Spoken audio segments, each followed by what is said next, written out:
Wuthering Heights by Emily Brontë. Chapter 7. Cathy stayed at Thrush-Cross Grange 5 weeks, till Christmas. By that time her ankle was thoroughly cured and her manners much improved. The mistress visited her often in the interval and commenced her plan to reform by trying to raise her self-respect with fine clothes and flattery, which she took readily. So that instead of a wild, hatless little savage jumping into the house and rushing to squeeze us all breathless, there lighted from a handsome black pony a very dignified person, with brown ringlets falling from the cover of a feathered beater, and a long cloth habit which she was obliged to hold up with both hands that she might sail in. Hindley lifted her from her horse, exclaiming delightedly, "Why, Cathy, you are quite a beauty. I should scarcely have known you. You look like a lady now. Isabella Linton is not to be compared with her, is she, Frances?" "Isabella has not her natural advantages," replied his wife. "But she must mind and not grow wild again here. Ellen, help Miss Catherine off with her things. Stay, dear, you will disarrange your curls. Let me untie your hat." I removed the habit, and there shone forth beneath a grand plaid silk frock, white trousers, and burnished shoes. And while her eyes sparkled joyfully when the dogs came bounding up to welcome her, she dare hardly touch them lest she should fawn upon her splendid garments. She kissed me gently. I was all flour making the Christmas cake, and it would not have done to give me a hug. And then she looked round for Heathcliff. Mr. and Mrs. Earnshaw watched anxiously their meeting, thinking it would enable them to judge, in some measure, what grounds they had for hoping to succeed in separating the two friends. Heathcliff was hard to discover at first. If he were careless and uncared for before Catherine's absence, he had been 10 times more so since. Nobody but I even did him the kindness to call him a dirty boy, and bid him wash himself once a week. And children of his age seldom have a natural pleasure in soap and water. Therefore, not to mention his clothes, which had been seen 3 months' service in mire and dust, his thick uncombed hair, the surface of his face and hands were dismally beclouded. He might well skulk behind the settle on beholding such a bright, graceful damsel enter the house, instead of a rough-headed counterpart to himself as he expected. "Is Heathcliff not here?" she demanded, pulling off her gloves and displaying fingers wonderfully whitened with doing nothing and staying indoors. "Heathcliff, you may come forward," cried Mr. Hindley, enjoying his discomfiture and gratified to see what a forbidding young blackguard he would be compelled to present himself. "You may come and wish Miss Catherine welcome, like the other servants." Cathy, catching a glimpse of her friend in his concealment, flew to embrace him. She bestowed 7 or 8 kisses on his cheek within the second, and then stopped, and drawing back, burst into a laugh, exclaiming, "Why, how very black and cross you look, and how funny and grim! But that's because I'm used to Edgar and Isabella at Linton. Well, Heathcliff, have you forgotten me?" She had some reason to put the question, for shame and pride threw double gloom over his countenance, and kept him immovable. "Shake hands, Heathcliff," said Mr. Earnshaw, condescendingly. "Once in a way, that is permitted." "I shall not," replied the boy, finding his tongue at last. "I shall not stand to be laughed at. I shall not bear it." And he would have broken from the circle, but Miss Cathy seized him again. "I did not mean to laugh at you," she said. "I could not hinder myself. Heathcliff, shake hands at least. What are you sulky for? It was only that you looked odd. If you wash your face and brush your hair, it will be all right. But you are so dirty." She gazed concernedly at the dusky fingers she held in her own, and also at her dress, which she feared had gained no embellishment from its contact with him. "You needn't have touched me," he answered, following her eye and snatching away his hand. I shall be as dirty as I please, and I like to be dirty, and I will be dirty." With that he dashed head foremost out of the room amid the merriment of the master and mistress, and to the serious disturbance of Catherine, who could not comprehend how her remarks should have produced such an exhibition of bad temper. After playing lady's maid to the newcomer, and putting my cakes in the oven, and making the house and kitchen cheerful with great fires befitting Christmas Eve, I prepared to sit down and amuse myself by singing carols all alone, regardless of Joseph's affirmations that he considered the merry tunes I chose as next door to songs. He had retired to private prayer in his chamber, and Mr. and Mrs. Earnshaw were engaging Missy's attention by sundry gay trifles bought for her to present to the little Lintons as an acknowledgment of their kindness. They had invited them to spend the morrow at Wuthering Heights, and the invitation had been accepted on one condition. Mrs. Linton begged that her darlings might be kept carefully apart from that naughty swearing boy. Under these circumstances I remained solitary. I smelt the rich scent of the heating spices, and admired the shining kitchen utensils, the polished clock, decked in holly, the silver mugs ranged on a tray ready to be filled with mulled ale for supper, and above all, the speckless purity of my particular care, the scoured and well-swept floor. I gave due inward applause to every object, and then I remembered how old Earnshaw used to come in when all was tidied and call me a cantless, and slip a shilling into my hand as a Christmas box. And from that I went on to think of his fondness for Heathcliff, and his dread lest he should suffer neglect after death had removed him, and that naturally led me to consider the poor lad's situation now, and from singing I changed my mind to crying. It struck me soon, however, there would be more sense in endeavoring to repair some of his wrongs than shedding tears over them. I got up and walked into the court to seek him. He was not far. I found him smoothing the glossy coat of the new pony in the stable, and feeding the other beasts according to custom. "Make haste, Heathcliff," I said. "The kitchen is so comfortable, and Joseph is upstairs. Make haste, and let me dress you smart before Miss Cathy comes out, and then you can sit together, with the whole hearth to yourselves, and have a long chatter till bedtime." He proceeded with his task and never turned his head towards me. "Come, are you coming?" I continued. "There's a little cake for each of you, nearly enough, and you'll need half an hour's donning." I waited 5 minutes, but getting no answer, left him. Catherine supped with her brother and sister-in-law. Joseph and I joined at an unsociable meal, seasoned with reproofs on one side and sauciness on the other. His cake and cheese remained on the table all night for the fairies. He managed to continue work till 9 o'clock, and then marched dumb and dour to his chamber. Cathy sat up late, having a world of things in order for the reception of her new friends. She came into the kitchen once to speak to her old one, but he was gone, and she only stayed to ask what was the matter with him, and then went back.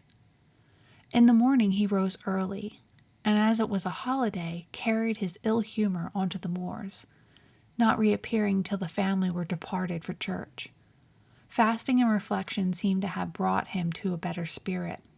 He hung about me for a while, and having screwed up his courage, exclaimed abruptly, "Nelly, make me decent.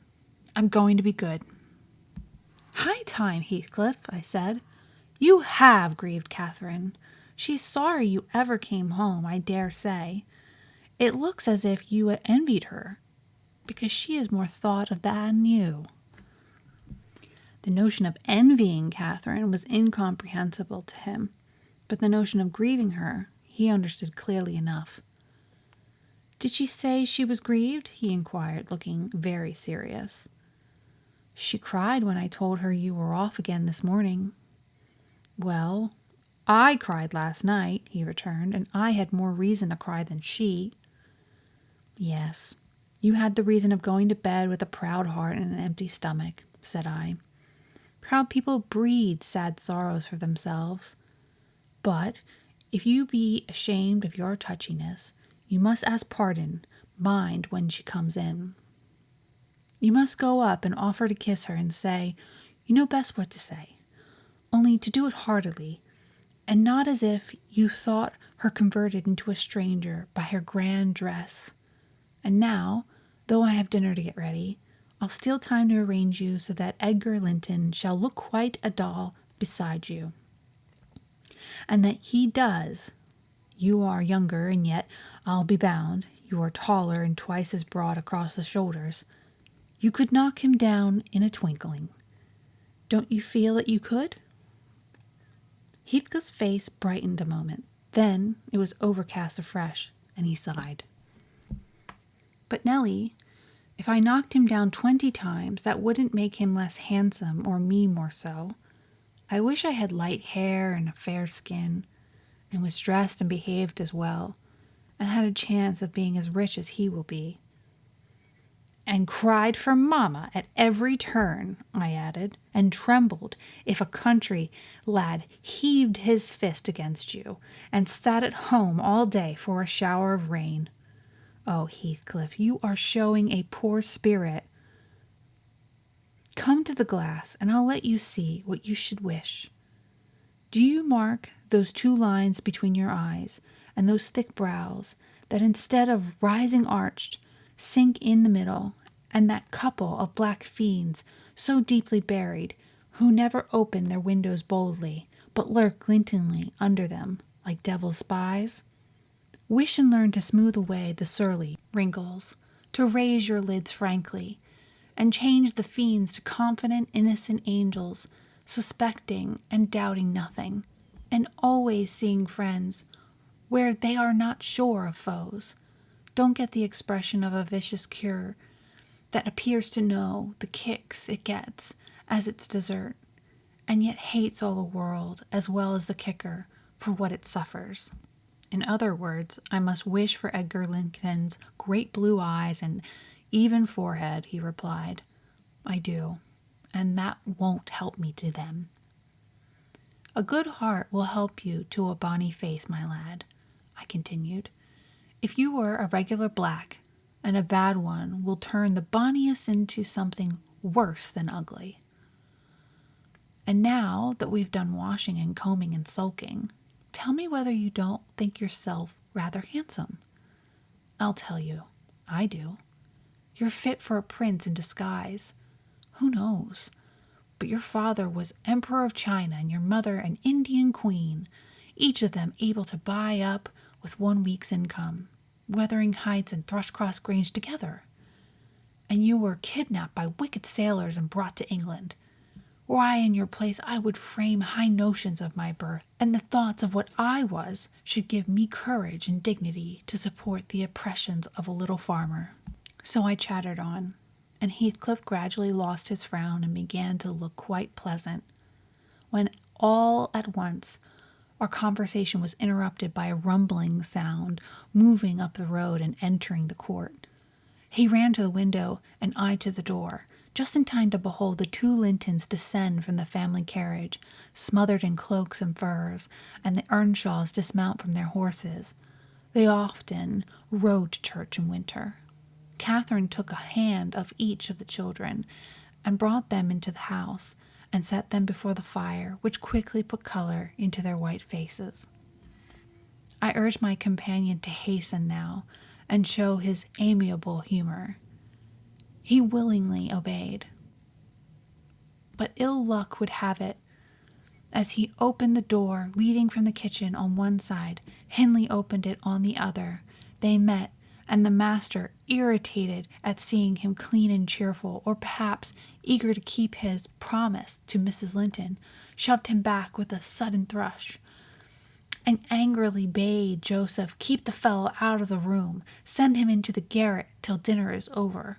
He'll be cramming his fingers in the tarts and stealing the fruit, if left alone with them a minute. Nay, sir, I should not avoid answering.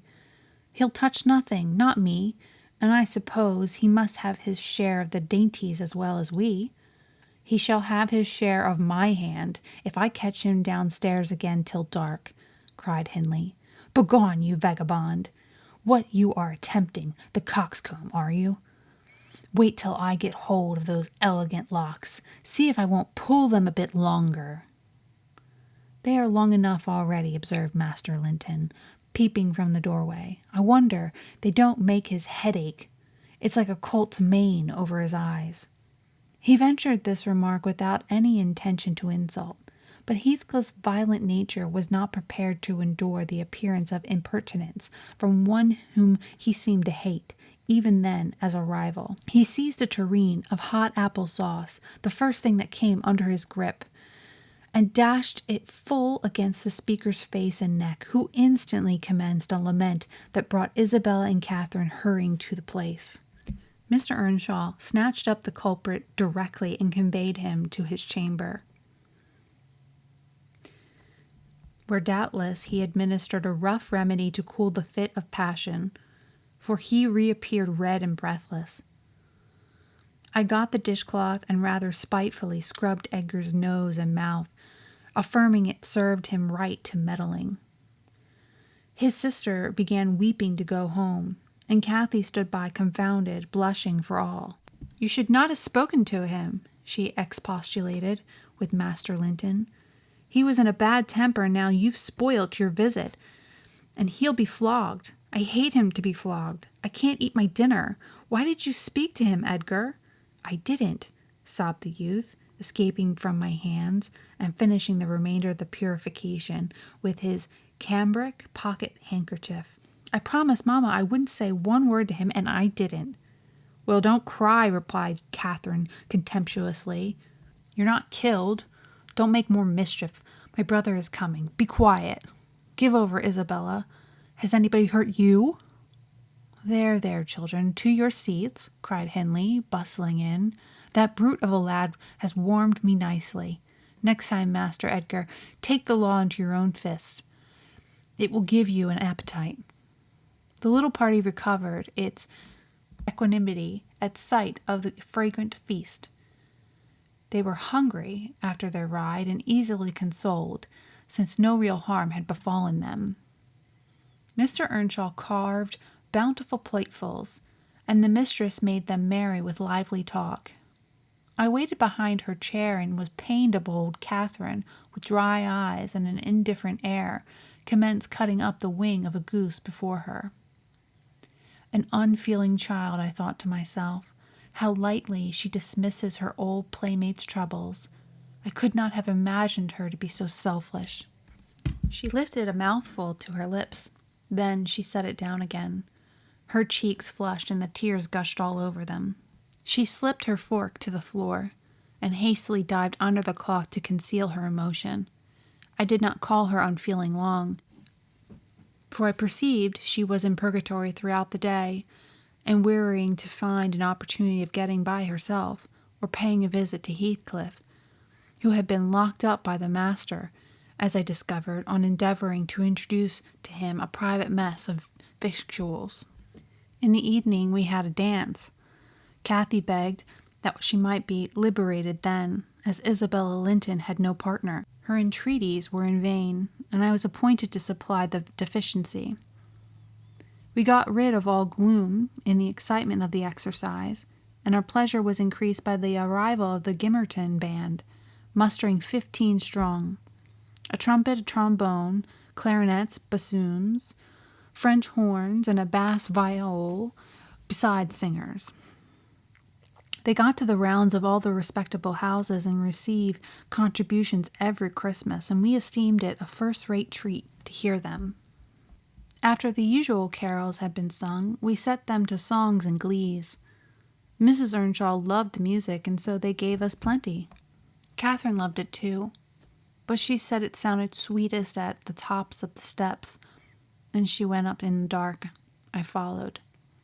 They shut the house door below, never noting our absence. It was so full of people. She made no stay at the stairs head, but mounted farther to the garret where Heathcliff was confined, and called him.